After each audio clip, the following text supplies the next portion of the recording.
Iran threatened that putting its powerful Revolutionary Guard on the European Union's list of terrorist groups might close the window for diplomacy. Iranian Parliament Speaker Mohammad Baghir Khalibaf warned that Iran ready to show a matching response, asking the Westerners to think well so that the window of opportunity for diplomacy would not be closed. Khalibaf threatened that Iran will recognize European armies as terrorist groups in retaliation if the EU proceeds with the designation. Beyond the call to put the organization on its terrorist blacklist, the European Parliament also wants the EU to ban any economic or financial activity that can link to the Revolutionary Guard Corps.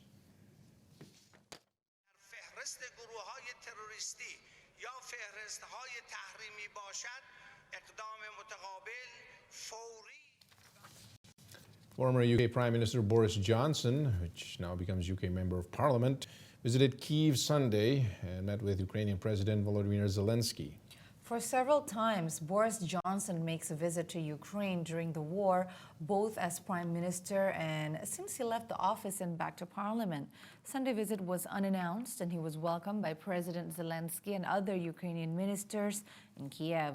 As a Member of Parliament, Boris Johnson, the UK would stick by Ukraine as long as it takes. But Johnson has dismissed suggestions that his activists in Ukraine could be seen as undermining British Prime Minister Rishi Sunak.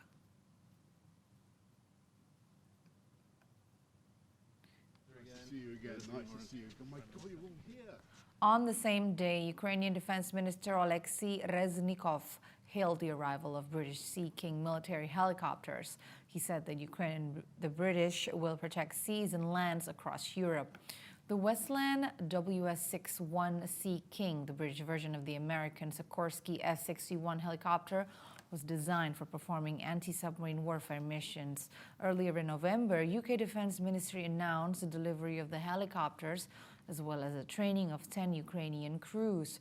The British government had said the aircraft would be used for their search and rescue capabilities.